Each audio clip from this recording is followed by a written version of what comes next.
walking on the banks of the canal.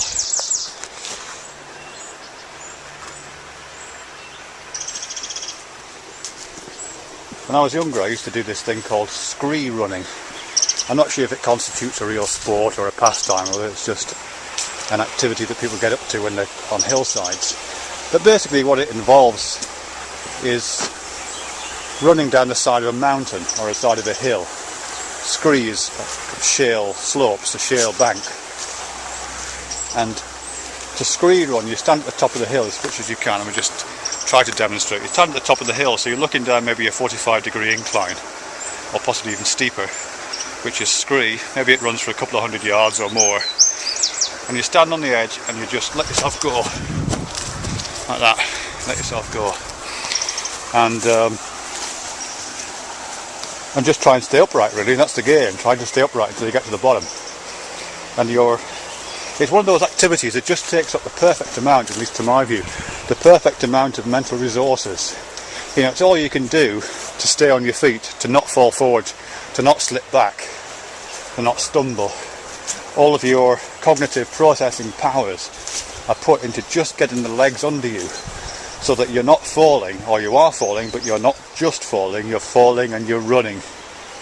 And you're putting one foot in front of the other, just in time to not fall flat on your face. It's a fantastic activity, you know, it's really, really exciting, and I wish I still did it. Maybe I'll try it again. Scree running.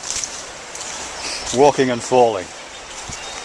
And it's a particular kind of walking, I think, that scree running, because it is a kind of walking. You are doing the one leg in front of the other thing.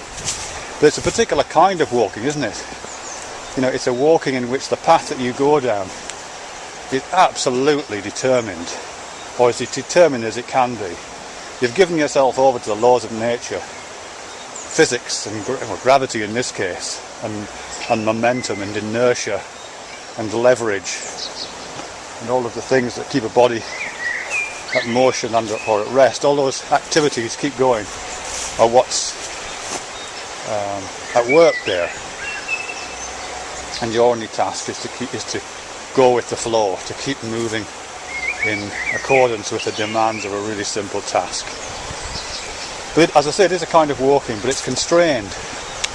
It's constrained by physics.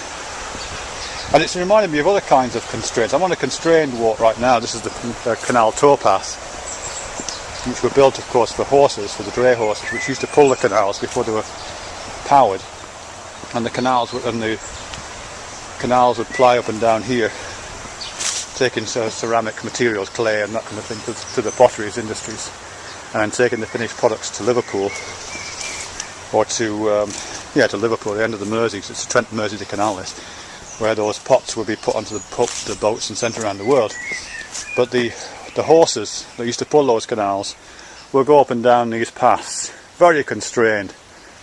And now, of course, it's just people like myself walking my dog up and down these paths, but equally constrained. There's nowhere else to go here.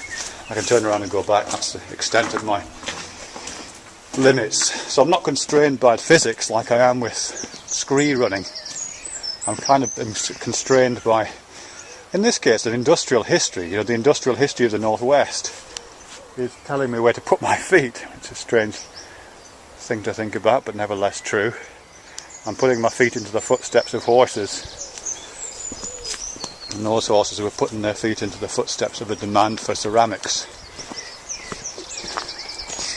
But this thing about footsteps, about putting one foot in front of the other, and about being constrained, because here, as I say, I'm being constrained by history perhaps, and scree running, I'm constrained by physics, but sometimes you're constrained by kind of knowledge or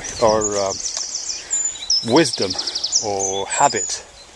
In a previous video I was talking about wisdom and the wisdom of crowds, and how crowd wisdom, in the form of many feet making a path, how that wisdom of crowds can be captured in desire paths, desire lines. When people want to get from one place to another, they tend to go by the most optimal route.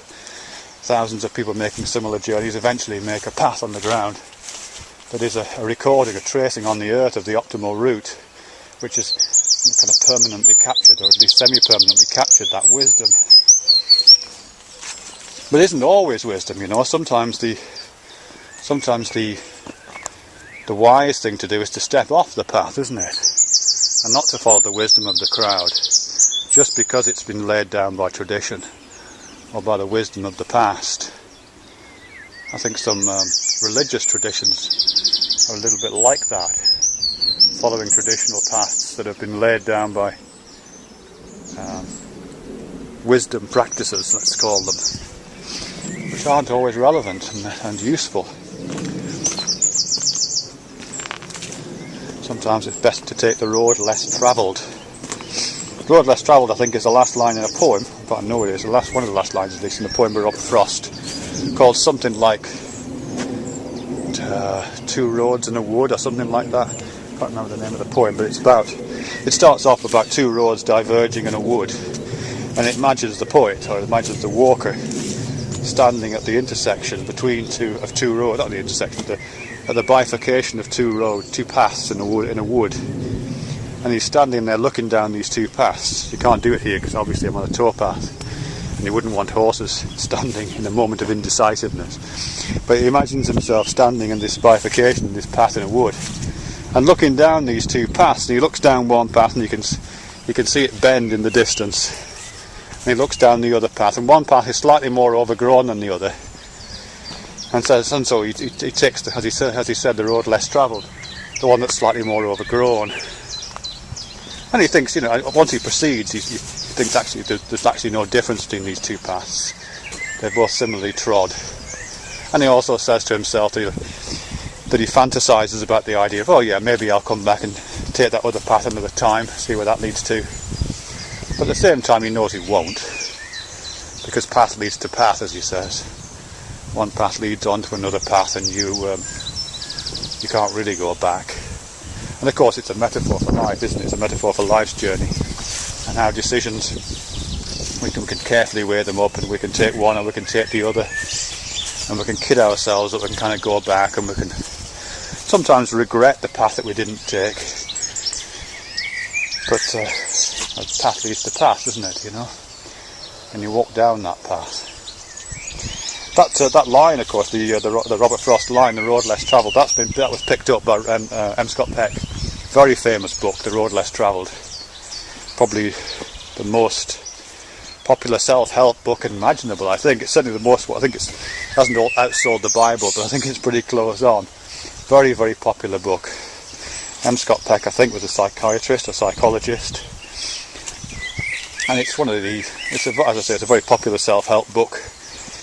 It talks a lot about love and spirituality, so if you're at all cynical as I am, it can be quite a difficult read. You have to step over a lot of obstacles in the reading of that book. At least I had to. Oops, I've just taken a little step to the left and then a jump to the right down here off the canal path, because there's a jogger coming my way. So I've stepped off here and I'm now in the road less travelled. But anyway, M. Scott Peck, yeah, it's subtitled something to do with love and spirituality. So you do have to cross over a few hurdles in the path that constitutes the reading of that book if you're of any kind of a sceptical frame of mind. But it's quite interesting. It's quite interesting.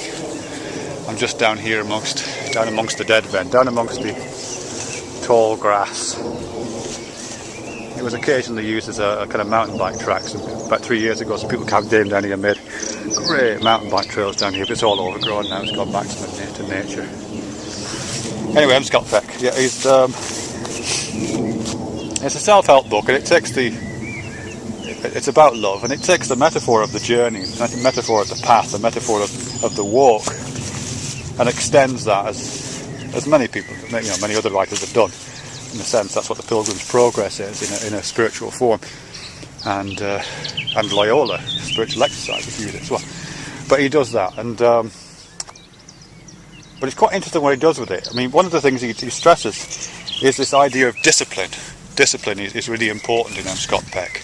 Taking responsibility for your steps, taking responsibility for your actions, in a way that scree running doesn't allow you to do. If you're scree running and someone, somehow manages to materialise in front of you, you have no choice but to crash on through them. You've no real choice of where to put your foot. It's not the discipline of that Scott Peck is talking about. It's not the discipline of staying on the track. It's the discipline of accepting responsibility for every footstep you take. That kind of discipline. And it's also a discipline that's associated with love in there. He talks a lot about love in The Road Less Travelled. And one of the things he does is he's very cynical, not cynical, it doesn't come off cynical at all, but he's very sceptical or critical of romantic love. The love that Slavoj Zizek says picks a person out, you know what I mean? In Zizek he's very critical about love. He says love is disgraceful. We pick someone out. Sorry, it sounds like he's French, he's not, but never mind. We pick someone out from the mass of humanity and we decide that person is special. That's the romantic love that Zizek criticises. M. Scott Peck also criticises romantic love, particularly the falling in love, the love that we fall towards, as if it's inevitable, as if it's physics, it's pulling us towards it, as if our loved one is at the bottom of a bank of scree and we have no choice but to put one foot in front of the other and just fall heedlessly and headlessly towards them and fall into this chasm of love with them. By the power of gravity, a container of love, a whole lot of love that is almost impossible to get out of, and it's painful to get out of. But M. Scott Peck is critical of that. He says, no, romantic love, the kind that we fall heedlessly and headlessly towards, is not right. Love is a discipline. Love is something that you need to control. I mean, he doesn't write nearly as clinically as I'm making it sound. He said it's something that you can willfully project. It's something that we need to control and direct towards, beyond ego boundaries. That's kind of how I guess you would put it. That you don't use it as a gravity well that pulls you inevitably towards it. You don't turn your life into a scree slope. You keep your life as a path through whatever kind of land it is, and you apply your discipline to walk that path according to your own needs and responsibilities, and aware of the needs and responsibilities of others. And you use love as kind of the fuel for that walk, as to extend yourself out as you extend yourself out into the world and explore the world. It's much more like that. I'm not explaining it terribly well, but that's kind of where he goes with that. It's kind of where he goes with that.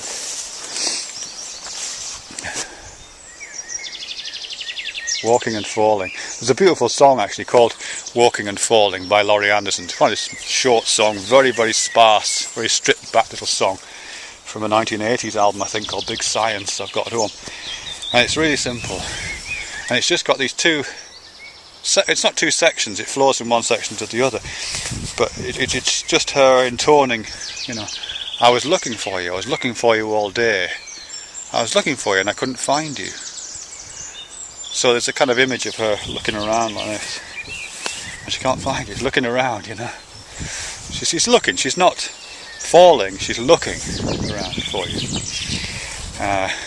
But I couldn't find you, I searched for you all day and I couldn't find you. And then it changes slightly and I was walking and I was falling. And she talks about each step being a little fall that's caught by the sticking out of a foot that catches the next step. Walking and falling. I was walking and falling. I was walking and falling.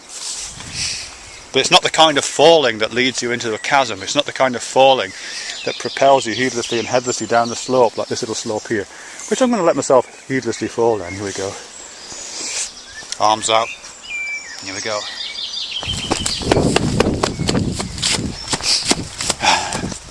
That was great. Laurie Anderson isn't that kind of a falling. It's a much more measured pace, a much more measured walk. Measured comes from the same root as meditate, doesn't it? It's a much more measured walk, where each step is followed by a cessation of a step, the walking that is caught, the falling that's caught, and the discipline of that kind of walk. Yeah, I think I'll leave it there actually. I've arrived down at the bottom of the slope and I'm here where this long dead tree is. And these plants, which are Himalayan balsam, they've come a long way. They come from the foothills of the Himalayas. They were brought here for botanical gardens and escaped. Now they've travelled. They've really gone on the road less travelled, these chaps. And they're completely choking some rivers. They're a bit of a weed really, but they are quite attractive when the flowers are out. And they make their little explosive seed pods. But right now I'm down here amongst the Himalayan balsam at the foothills, which would have been at the foothills of the longest scree run in the world. But now they're at the bottom of this little bank in flat Cheshire. Just down from the towpath where the barges and the tow horses used to do their thing.